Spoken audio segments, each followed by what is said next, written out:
जितनी अल्लाह ने मुकद्दर की है उतनी ही सांसें आनी है। और जब मौत का वक्त आएगा तो ना आप मौत से एक लम्हे की छुट्टी पा सकते हैं और ना ही मौत से एक मिनट पहले मर सकते हैं। जब इंसान का वक्त पूरा हो जाता है तो फिर उसको ये दुनिया छोड़ के जानी होती है। और ये याद रखिएगा, मौत का फरिश्ता जिस दरवाजे आता है खाली नहीं जाता है। कोई आंसू, कोई दर्द, कोई आह, कोई गम, किसी की चीख, किसी का रोना उसे नहीं रोक सकता। जब वो आता है अपना काम करने के लिए तो अपना काम करके ही जाता है। फर्क है, कुछ लोग ये सोचते हैं कि जिंदगी वो कामयाब जी के गया जिसने 10-5 लाख रुपए बचा के रखे। कुछ लोग ये सोचते हैं कामयाब वो है जिसने बिल्डिंगें बना ली, बच्चों के लिए अच्छे इंतजामात कर दिए। मगर हकीकत यह है, कामयाब वो शख्स है जो अपनी जिंदगी अल्लाह और उसके रसूल की मोहब्बत में गुजार के गया है। ये कंफर्म है। कामयाब वो बंदा है जिसकी जिंदगी अल्लाह और उसके रसूल के लिए गुजर गई। वरना पैसे तो सभी के पास है, लेकिन इज्जतों की मौत अल्लाह सबको नहीं देता। कितने लोग ऐसे कहां मरे कहां दफन हुए नहीं पता चला। अब भी जाओ, कितने लोगों की कब्रों के निशान तक मौजूद नहीं। लेकिन कितने ऐसे लोग हैं जो जाते जाते जमाने पे अपनी छाप छोड़ जाते हैं, लोगों के दिलों में अपनी जगह छोड़ जाते हैं। वो कहा था किसी ने कि खामोशियों की मौत गवारा नहीं मुझे, शीशा हूं टूट कर भी खनक छोड़ जाऊंगा। भाई, ये भी कोई जिंदगी है जो बंदा अपने लिए जिया और मर गया? कौन याद करता है उसे? सारी जिंदगी औलाद के लिए ये कर जाऊं, औलाद के लिए ये कर जाऊं, औलाद के लिए ये कर जाऊं। किसके लिए फिक्र? जो 40वें के बाद पलट के कब्रिस्तान नहीं आएगी, उसके लिए बंदा जिंदगी गुजार देता है। और इमरान भाई की वो जात है जिसने अपनी जिंदगी अक्सर कुरान पढ़ने वालों की मोहब्बत में गुजारी है। भले उनके खानदान वाले, उनके परिवार वाले, उनकी औलाद, मैं ये नहीं कहता औलाद को गम नहीं, सच तो ये है कि जो यतीमी का दाग औलाद के सीने में लगता है वो मरते दम तक नहीं छुपा करता। यतीमी क्या चीज है ये कोई यतीम ही बता सकता है। हम और आप क्या जाने यतीमी क्या है? उससे पूछो जिसने अपने बाप का उठता जनाजा देखा हो। सिर्फ जनाजा नहीं उठता, यतीम की खुशियां जनाजे के साथ चली जाती है। हाँ भाई, सब कुछ अल्लाह अगर दे भी दे, बाप ना हो फिर भी जीने में मजा नहीं आता है। ये बहुत बड़ा दाग है यतीमी का। मैं दावे के साथ कहता हूं, जिसके आंगन में हर शय हो, जिसके इशारे पे सारी चीजें हाजिर हो, अगर बाप ना हो फिर भी उसकी जिंदगी में अकेलापन रहा करता है। बंदा अगर छप्पर में रहता हो, चटनी से खाता हो, कुछ भी ना हो, सीने से लगाने वाला बाप हो, खुदा की कसम वो तन्हाइयों में भी महफिलों के मजे लिया करता है। ये एक बाप की शफकत है और बाप का साया है। मैं ये नहीं कह सकता इमरान भाई के बच्चों का दर्द क्या है। हाँ, मैं ये नहीं जानता उनका एहसास क्या उनके दिल पे भी गुजरती होगी, ये तो सिर्फ वही जानते हैं। अलबत्ता मैं इतना जानता हूँ, कभी भी ख्याल करना किसी यतीम का दिल न दुखाना, किसी गरीब को तकलीफ न देना, बिन बाप के बच्चे के सर पे हाथ रख देना। खुदा तौफीक दे तो किसी की मोहब्बतों का सबब बन जाना, किसी के आंसू का सबब न बनना। हमने यहाँ तक देखा है, और यार कितने भी दौलत वाले क्यों ना हो, अगर बाप का जनाजा उठा है, बेटियों को पीछे दौड़ते देखा है। यहां तक कहती है हमारे बाप को कहां लेके जा रहे हो, हमें भी साथ लेके चलो। पता ये चला बेटियों को सुकून दौलत से नहीं आता है, बाप की शफकत से बेटियों को सुकून मिला करता है। ये एक बाप है होता है। मैं ये नहीं कहता कि बेटों पे क्या गुजरी है कि नहीं गुजरी है, लेकिन याद रखिएगा वक्त एक ऐसा मरहम है जो गुजरते गुजरते हर जख्म का इलाज कर जाता है। हाँ, हम अपने बुजुर्गों को देखें जो हमसे पहले चले गए, वो क्या लेके आए थे? जमीन लाए थे वो मां के पेट से? बोले आप भी बोले पीछे वाले, जमीन लेके पैदा हुआ कोई, पैसा लेके कोई लेके जाएगा? अगर शक हो तो जाके अब्बा की कब्र पे पूछना अपने, क्या लेके गए थे, क्या लेके आए? जवाब आएगा खाली हाथ आए थे और खाली हाथ गए। इतना फर्क हुआ है, जब दुनिया में आए थे तो मुट्ठी बंद थी, जब दुनिया से गए तो वो भी खुल चुकी थी। ये शक भी खत्म हो चुका था कि हाथों में कुछ नहीं, सबको ऐसे ही चले जाना था। जिंदगी ये नहीं कि अमीर कैसे बने, जिंदगी ये बेहतर नहीं करोड़पति कैसे बने, जिंदगी ये बेहतर है कि हम अपने से ज्यादा दूसरों का ख्याल करें। असल जिंदगी ये है, अपनों से ज्यादा दूसरों का ख्याल करना, ये असल जिंदगी है। कई बार लोग कहते हैं नहीं जी उसके पास इतना, वो कुछ नहीं कर रहा, मेरे पास तो है नहीं, मैं क्या कर सकता हूं? अगर तेरे पास कुछ नहीं है ना तो फिर रात को तू मुसल्ला बिछा दे और हाथ उठा अपने रब के आगे कि मालिक या तो मुझे दे दे ताकि मैं उस पर लटा सकूं, या उस परेशान की परेशानी दूर फरमा दे। अगर आप पैसा नहीं दे सकते दुआ तो दे सकते हो ना, दे सकते हो ना। अगर खाली हाथ भी हो तो दुआएं दे दो। ये आदत भाई इमरान साहब में थी, इमरान साहब में थी।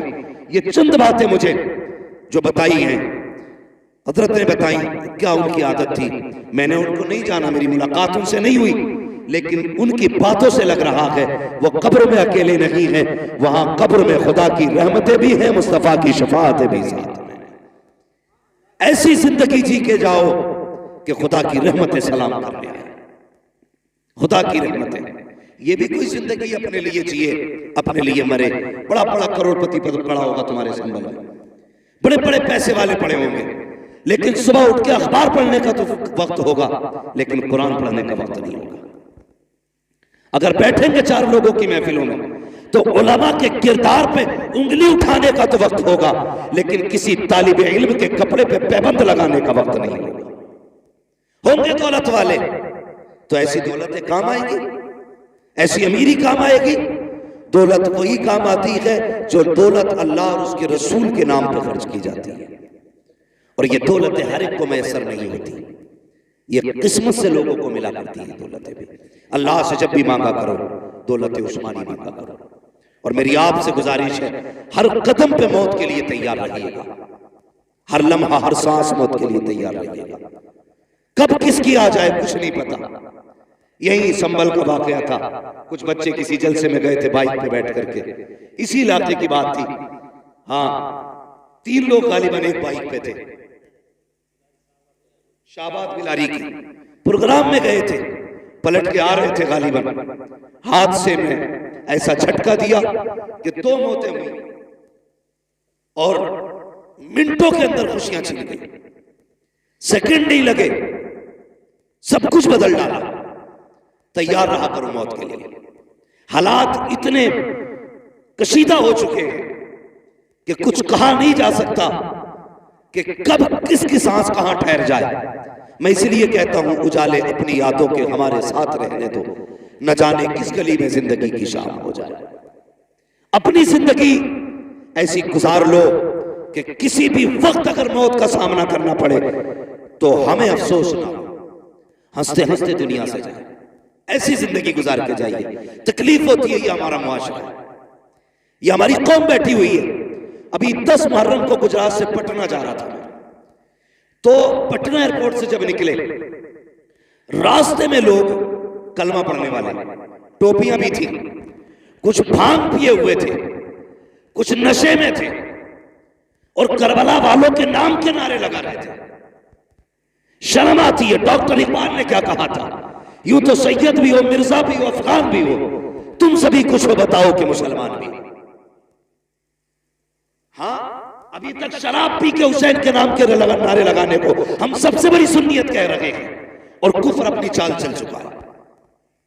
डॉक्टर इकबाल की ये बात याद रखना, न समझोगे तुम मिट जाओगे हिंदी मुसलमानों, तुम्हारी दास्तान तक भी ना होगी दास्तानों में। होश के नाखून लो, बदलो अपने आप को वक्त के साथ, वरना वो दिन दूर नहीं है कोई तुम्हारा नाम लेने वाला नसीब नहीं होगा। इसलिए होश में आने की जरूरत क्या है? सही दीन है, जो सही दीन है उसको तलाश करो, जो सही दीन है उस पर अमल करने की कोशिश करो। उसी भीड़ भाड़ के अंदर जब मैंने शराबियों नसोड़ियों को हसन हुसैन के नारे लगाते देखा, कितनी बेटियों को बिना दुपट्टे 10 मुहर्रम के नाम पे बाजार का तमाशाई बनते देखा, आंख में आंसू आ गए। मैं सोचने लगा, या अल्लाह ये कौन सी कौम है आज 10 मुहर्रम के नाम पर बेटियों के सरों पे दुपट्टे नहीं है, इनकी हया नहीं है, इनको गैरत नहीं है। 10 मुहर्रम है क्या? कभी तूने जाना? सिर्फ सबील का नाम मुहर्रम नहीं, काले धागे बांधना मुहर्रम नहीं, काले कपड़े पहनना मुहर्रम नहीं। जो बेटियां नंगे सर फिर लगी है उनके सरों पे चादर डालने का नाम मुहर्रम शरीफ है। कितने लोगों ने बेटियों के सर पे दुपट्टे डाले? नहीं ना। अक्सर देखना मेले के नाम पे यूं, और बेगैरत बाप भी उसी मेले में है, भाई भी उसी मेले में है। शर्म आनी चाहिए। और तू किस हवा में है? तू ऐसी बख्श दी जाएगी, तुझे गैरत तक नहीं आई। मैं सिर्फ इतना पूछना चाहता हूँ, जब इन बेटियों को कब्र में उतारा जाता है कितना एहतमाम किया जाता है, चारों तरफ से कपड़ा डाल दिया जाता है, ऐलान कर दिया जाता है दूर रखना फला की बेटी कब्र में उतारी जा रही है, पर्दा डाल दिया जाए। मैं पूछना चाहता हूँ,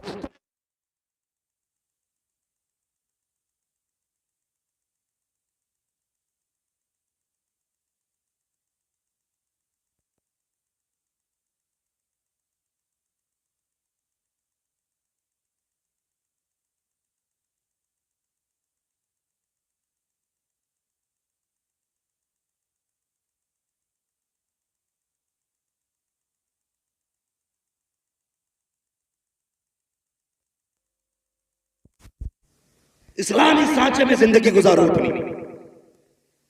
हाँ, मरने के बाद तो सब डालेंगे पर्दा, मजा तब है जब जीते जी पर्दा पड़ जाए।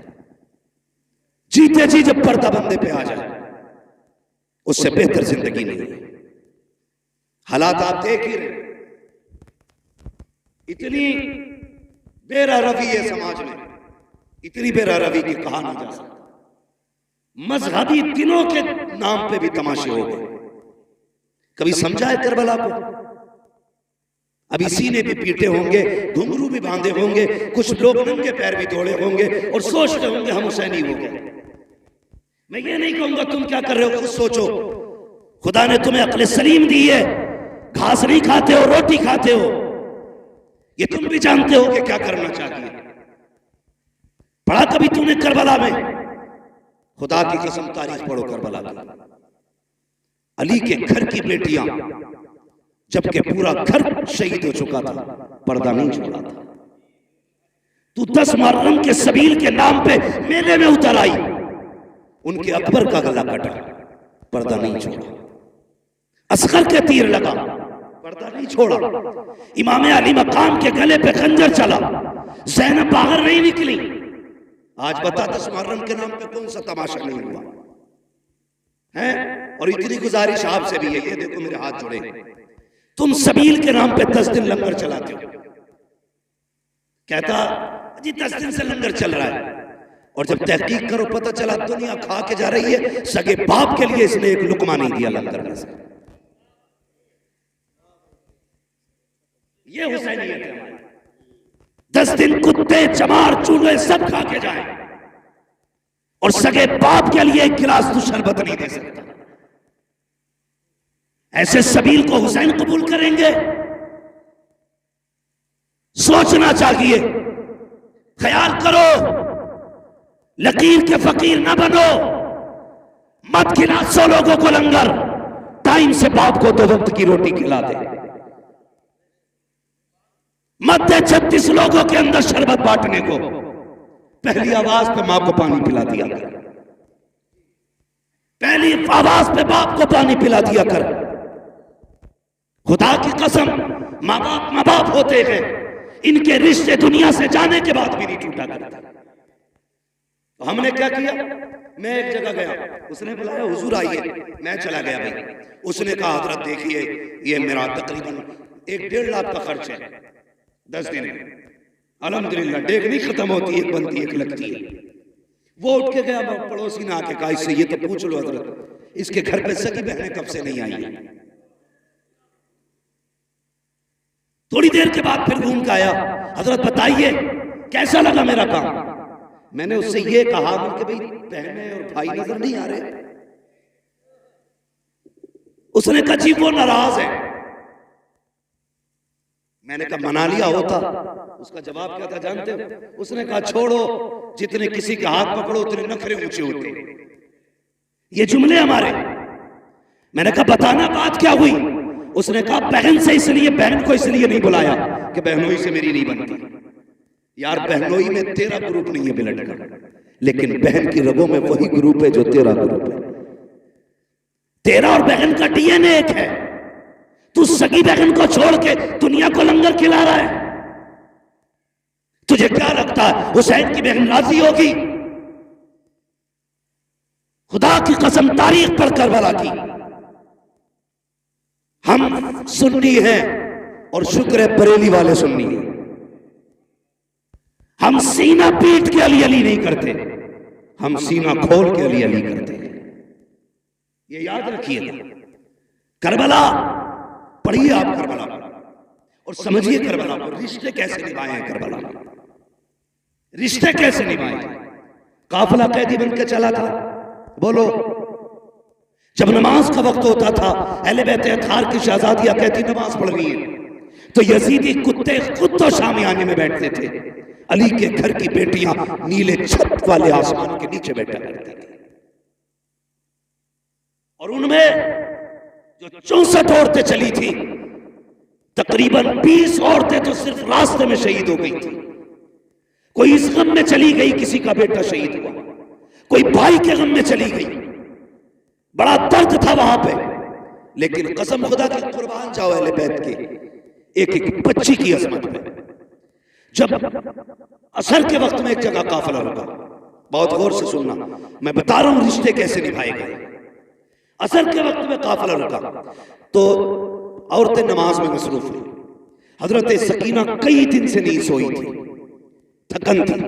मैं तो ये कहता हूं जिसका सबसे ज्यादा करबला में खर्च हुआ है उसी जात को सैयदा सकीना कहा जाता है। हाँ, सबसे कम उम्र में सबसे बड़ा खर्चा हजरत सकीना का। अगर इस मजमे में ना इतने बड़े मर्दों के बीच में किसी के आगे किसी का कटा हाथ फेंक दो ना, पूरी गली साफ होगी। हाथ बड़ी बात है, खाली उंगली काट के डाल दो, डर के मारे लोग भाग जाएंगे।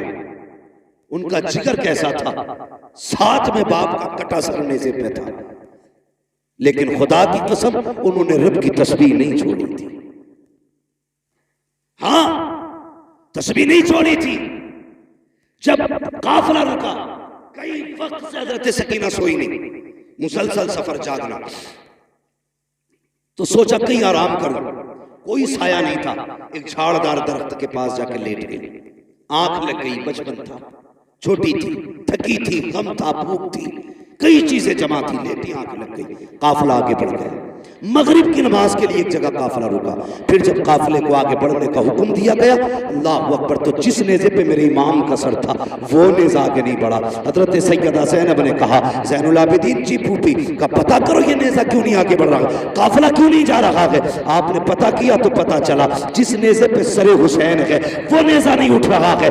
आपने फूफी से कहा, लगता है करबला के मैदान से आने वाले मुसाफिरों में कोई मुसाफिर पीछे रह गया है। कहा किस लिए? का बाबा का सर आगे नहीं जा रहा है। हजरत ज़ैनब ने जब इतना सुना, अपनी सवारी से नीचे उतरी और आवाज दी सबको। सबके नाम आए, जवाब आता रहा, लेकिन जब सकीना का नाम आया कोई जवाब नहीं आया। बेकरार हो गई हजरत सकीना के गम में, तलाश करने लगी कहां है सकीना। इसलिए कि सकीना वो है जो हुसैन के गले का तावीज है, सकीना वो है जो बाप के सीने पे सर रख के सोती थी। और यार अजीब रिश्ता होता है बाप बेटी के साथ। बाप परदेश चला जाता है, बेटियां रोया करती हैं, बाप आने में देर कर दे, बेटियां नाराज होया करती हैं। मगर मेरा हुसैन तो बेटी को आखिरी बार अलविदा कह के गया था। बेटी जानती है सामने बाप का सर कटा है, पता सकीना के जिगर पे क्या गुजरी होगी। लेकिन वो साबिर लोग हैं, शाकिर लोग हैं। उन्होंने कपड़े नहीं फाड़े, बाल नहीं नोचे, सरों पे मिट्टी नहीं डाली थी। कहते थे यार अब जिसमें तू राजी है उसमें तेरे नबी के घर वाले राजी रहते। पढ़ो कभी करबला। लेटी झाड़ी के नीचे आंख लग गई, हजरत ज़ैनब पीछे दौड़ी। तलाश करती रही, अंधेरा हो गया, दौड़ते दौड़ते वहां आ गई जहां हजरत सकीना लेटी थी। तवज्जो है आप, समझ में आ रही है आपकी मेरी बात? कहां आई जहां पे हजरत सकीना लेटी हुई थी। करीब पहुंची तो किसी के बोलने की आवाज महसूस हुई। आप ठहर के सुनने लगे। जब ठहर के आपने सुना ना, तो आपने देखा कोई खातून है जिसने हजरत सकीना को गोद में लिटा रखा है। मगर खुदा की कसम वो खातून भी कैसी, रात काली है मगर फिर भी चेहरे पे पर्दा है। जो बताना चाहता हूं, काली रात है, चेहरे पे पर्दा है। हजरत सकीना को गोद में लिटा रखा है। सैयदा ज़ैनब कहती, करीब गई तो ऐसे बातें कर रही थी जैसे बच्चे अपनी दादी से कहानियां सुना करते हैं। कहते हैं लेकिन मंजर उल्टा था। हमारे घर पे बच्चे दादी से कहानी सुनते हैं, लेकिन वो बुजुर्ग खातून इस बच्ची से कहानी सुन रही थी। वो सवाल क्या था? अल्लाह अकबर। करीब गई, वो खातून कह रही थी, बेटी क्या नाम है? कहा मेरा नाम सकीना है। कहां की रहने वाली हो? हजरत सकीना ने कहा था, अब तक मदीने वाले कहे जाते थे, आज के बाद करबला वाले कहे जाते रहेंगे। क्या बात है बेटी? कहा कि आज के बाद करबला इसलिए कहे जाते रहेंगे, लोग घर बसा के शहराबाद करते हैं, हमने तो सर कटा के शहराबाद किया। क्या कह रही हो? कहा हमने दीन बचाया है नाना का। क्या कीमत दी है? कहा अकबर दिया, असगर दिया, कासिम दिया, अब्बास दिए, हमने अपने 72 दिए हैं दीन के बदले में। इतनी बात हुई थी, हजरत ज़ैनब की चीख निकली, गोद में पड़ी। आगे उठाया सैयदा सकीना को, सीने से लगाया, बेटी को सीने से लगा के कहने लगी, खातून तेरा एहसान है, तूने जंगल में हमारी बेटी को संभाल रखा है, कभी वक्त पड़े तो हमारे मदीने आ जाना, तेरी वहां खिदमत करके हम तुझे इसका सिला देंगे। यहाँ करीबुल वतन है, क्या दे तुझे, कभी वक्त मिले और नबी का घराना पूछ लेना, हमारे दरवाजे आ जाना, तेरी खिदमत कर लेंगे और इस एहसान का सिला देंगे। इतना कहा, खातून ने नकाब हटाया, कहा ज़ैनब अपनों को बदले नहीं दिए जाते, मैं कोई और नहीं बल्कि तेरी मां फातिमा ज़हरा मदीने से आई। आप यहां कहने लगी। जब बेटी सकीना उठी और इसने देखा काफिला नहीं था, ये रोई। कहा इसकी मैं रोने को बर्दाश्त न कर सकी, मैं जन्नतुल बकी से उठ के आ गई। अल्लाह अकबर। ये इन रिश्तों की कदर किया करो। खुदा की कसम पूरी तारीख करबला की आप, इसमें हर कदम पे एक पैगाम, हर कदम पे एक पैगाम। और आखिरी बात करने लगा, बहुत गौर से सुने। करबला का सबसे बड़ा पैगाम यह है कि कुछ भी हो जाए शरीयत नहीं छोड़नी। समझ गए मेरी बात? कुछ भी हो जाए शरीयत, शरीयत, आप भी बोले शरीयत, ये पीछे वाले बोले शरीयत, नहीं छोड़नी है। याद रखिएगा, जिंदा हो जाते हैं जो मरते हैं रब के नाम पर। अल्लाह अल्लाह मौत को किसने मसीहा कर दिया? आंखों से नहीं देखा? जिनके नहरे फुरात पे पहरे थे, आज उनके करबला में अते पते नहीं मिलते हैं। जिनके सर काटे गए, आज भी करबला में उनकी हुकूमत के झंडे लहरा रहे हैं। ये मत समझना जो कट जाते हैं वो मिट जाते हैं, जो मार दिए जाते हैं खत्म हो जाते हैं।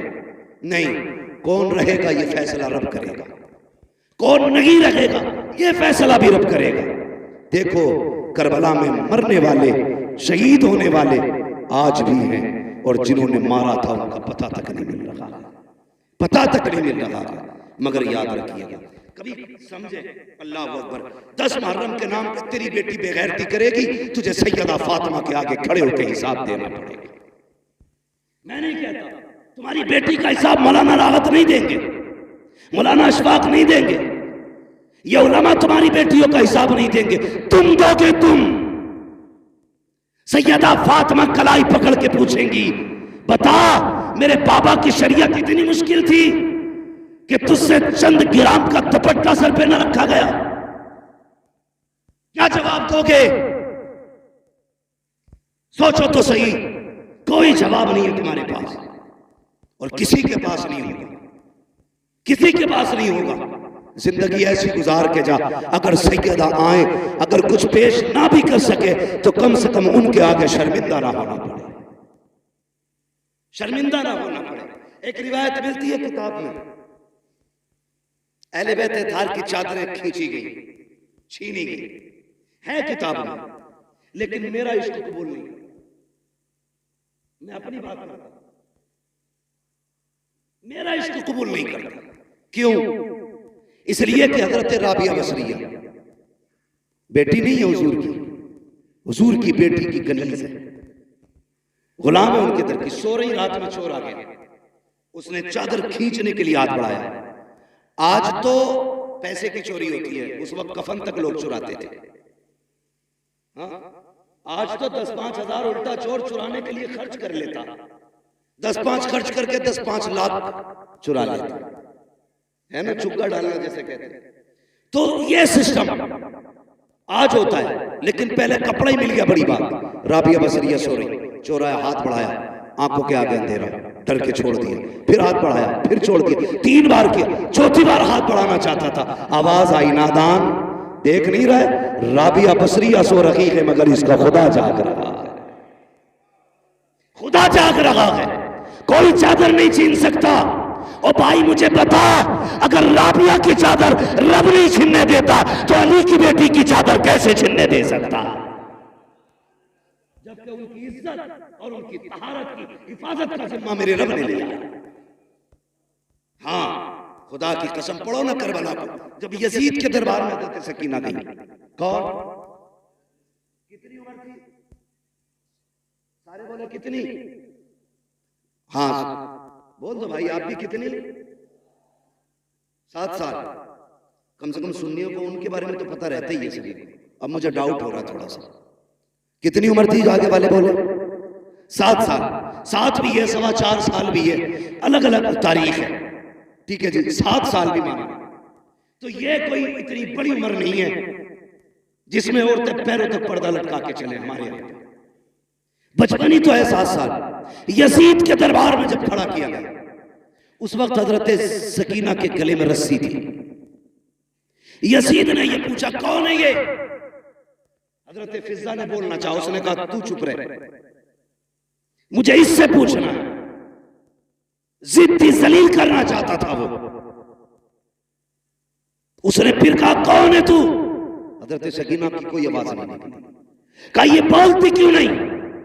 इमाम ज़ैनुल आबिदीन ने कहा जालिम, ये बोले कैसे? इस बच्ची के गले में जो रस्सी है ना, इसका फंदा इतना टाइट है कि आवाज नहीं निकल पा रही। अगर बात करनी है इससे तो कम से कम रस्सी तो ढीली कर। एक ही यजीदी आगे रस्सी खोल ले बढ़ा। सुनना प्यारे, तेरी बेटी बाजार में कहां कहां ना गई, कितने मर्दों से बाजू टकराए, कितनों के हाथ लगे, कितनों की नजरें पड़ी हैं। देख अपनी बेटी को और देख हुसैन की बेटी को। एक ही यजीदी गले का फंदा ढीला करने के लिए आगे बढ़ा, दौड़ लगाई, इमाम ज़ैनुल आबिदीन के कदमों से लिपट गई। उसने कहा ये कैसी बच्ची है, अपने गले का फंदा ढीला नहीं करने देती।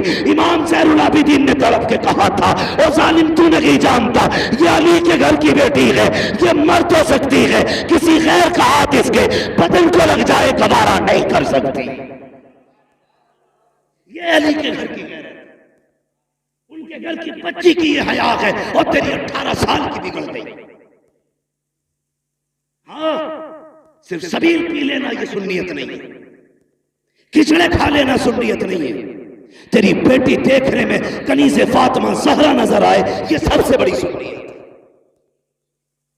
हाँ, 10 मुहर्रम आए तो काले कपड़े न पहन, धागे न लपेट, ढोलक न लटका, जैसी पहली मुहर्रम का चांद नजर आए तेरे घर से कुरान की तिलावत की आवाज आनी चाहिए। करेंगे इंशाअल्लाह ऐसा, सारे बोलो इंशाअल्लाह। और मैं इस पर भी बहस नहीं करूंगा कौन कुरान पढ़ता कौन ढोल बजाता। मैं तो ये दुआ करूंगा जो ढोल बजाते हैं उनका हश्र ढोल वालों के साथ हो, जो कुरान पढ़ते हैं उनका हश्र कुरान वालों के साथ। अब तेरी मर्जी है कौन सा अमल देता है। चले थोड़ा खत्म कर देते, तवज्जो है आप लोगों को। बातें कड़वी हैं, मेरी तकरीर तबे यार को बेचैन करती है, सबब क्या है वही कहता हूं जो दिल पर गुजरती है।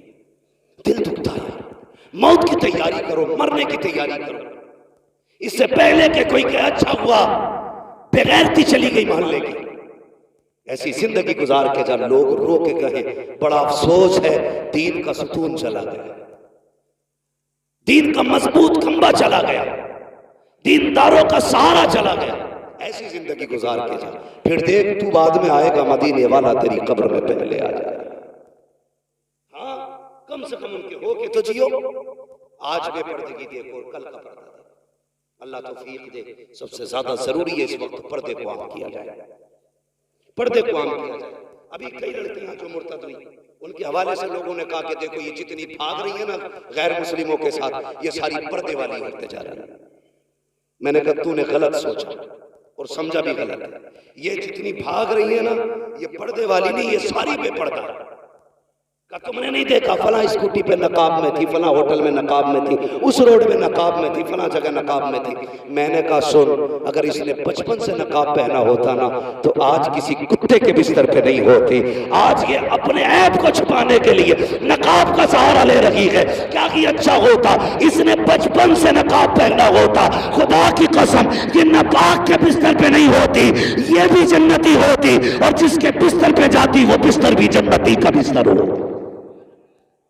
मगर परवरिश गलत की, लुक़्मे हराम के खिलाए गए, औलाद को तीन शरीयत नहीं बताई गई, इसलिए उसे भगवान खुदा में फर्क नहीं। ख्याली बातें लगी उसे जन्नत की, और हमारी अभी टोपियां नीचे नहीं हुई, हम अभी भी टांगे खींच रहे हैं, एक दूसरे को जलील करने पे लगे। बचाओ यार उम्मत को, उम्मत डूब रही है। अल्लाह तौफीक दे तो एक दूसरे का सहारा बनो, सहारा बनो। और तुमसे गुजारिश है, दिल तो तब दुखता है जब सगा चाचा यतीम भतीजियों की जिंदगी में आग लगाता है। ये भी हमारे माशरे का एक है। सगा चाचा भतीजियां यतीम हो गई, बाप नहीं है उसके लिए, इससे बड़ा और क्या गम होगा। मगर जब उसकी बेवा मां किसी तन जतन से बेटी का रिश्ता करती है अपने रिश्ते के अंदर, तो सगा चाचा फोन करके कहता जी तुमने ऐसे ही रिश्ता कर लिया, मुझसे पूछा तक नहीं, कल कुछ मत कहना मुझसे, ये कह के फोन काट देते। बस इतना काफी होता है, एक यतीम बेटी की जिंदगी में एक और तूफान आ जाता है। मैं उन चचाओं से गुजारिश करूंगा, अगर यतीम बेटी का सहारा ना बन सको तो कम से कम उनकी मुसीबत का सबब भी ना बनो। जैसे तेरी अपनी बेटी वैसे तेरे भाई की बेटी है। आज तेरा भाई नहीं तो तेरी जिम्मेदारी है। और अपनी भतीजियों को जलील करने के लिए फोन करके कहता ससुरालों में ला तो रहे बारात मिलने वाला कुछ नहीं है। शर्म आनी चाहिए। सिर्फ 10 दिन के लिए मुसलमान बनते हैं हम, बाकी दिन की जिम्मेदारी और हिसाब कौन देगा? इतने जालिम मुआशरे में जी रहे हम लोग, सगा चचा भतीजियों का नहीं। बदलो अपने आप को और सीने में दर्द पैदा करो। अगर एहसास नहीं आपके सीने में तो दिल नहीं है, तुम्हारा सीना कब्रिस्तान है। एहसास पैदा करो, इसमें दर्द पैदा करो। फरमाया गया अगर तेरा दिल पत्थर है तो 2 काम किया कर, नंबर 1 कुरान पढ़ा कर, नंबर 2 यतीमों पर शफकत किया कर। तेरा दिल नरम हो जाए। लेकिन दिल पत्थर हो गए, कोई मसला नहीं है, कोई मतलब नहीं। खुदा की कसम पर्दा समझना तो तुझे बताऊं पर्दा, जरा कह दे या रसूल अल्लाह। मैं सारी बात अली के घर से कर रहा हूं, हजरत अली के घर से। अल्लाह का शुक्र हम बरेली वाले, हम हजरत अली को भी मानते हैं, हजरत उस्मान गनी को भी मानते हैं, हजरत उमर को भी मानते हैं, हजरत अबू बकर सिद्दीक को भी मानते हैं, हम सबको मानते हैं, इसलिए कि हम बरेली वाले। और आला हजरत ने तो हमें एक सबक दे दिया, अहले सुन्नत का है बेड़ा पार असहाबे नुजूम, नज्म है और नाव है इतरत रसूलुल्लाह की। हाँ भाई, अपने आप को बदलें और कोशिश ये करें कि एक दूसरे का दर्द बांटेंगे, किसी की बेटी के कपड़े नहीं नोचेंगे, किसी को जलील नहीं करेंगे, अगर मदद ना भी कर सकते तो किसी से खुशियां नहीं छीनेंगे, किसी को यतीम देखा करो, शुक्र अदा किया करो और अपनी बच्ची समझ के उसके सर पे हाथ रखा करो। ये सोचा करो इसकी जगह पे मेरी बेटी भी तो हो सकती थी। भाई की जगह पर मैं भी तो कब्र में हो सकता था। कभी भी यतीम भतीजियों को अपनी बेटियों से अलग न समझना, क्योंकि हमारे दीन ने हमें क्या कहा, फरमाया अगर बाप नहीं है और तू चाहता बाप की खिदमत का अल्लाह तुझे सवाब दे, फरमाया फिर चचा की खिदमत किया कर। रब ने बाप के कायम मकाम चचा को रखा है, तो फिर चचा की जिम्मेदारी नहीं है भतीजियों का ख्याल रखे? बोलो है कि नहीं? जिम्मेदारी है ना फिर चचा की कि भतीजियों का वो ख्याल रखे, पर्दा देके। अल्लाह अकबर। ये करबला शरीफ का सफर मुकम्मल जब हुआ था तो इसकी जब वो नापी गई ना लंबाई, तो मुअर्रिखीन ने तहकीक की तो 5600 मील मसाफत बनी है इसकी। 5600 मील, इतना लंबा सफर सैयदा ज़ैनब ने किया, अली की बेटी ने। और यार खाली चल के नहीं आई है, दुखड़े रो के नहीं आई है, सफर करती आई है, कुरान पढ़ती आई है। जब ये सफर मुकम्मल हुआ था, सैयदा ज़ैनब के 72 कुरान मुकम्मल हो चुके थे। ये है कुरान वाले लोग, ये है कुरान वाले लोग। हमें तो घुंघरू बांधने से कब खोलोगे कुरान को?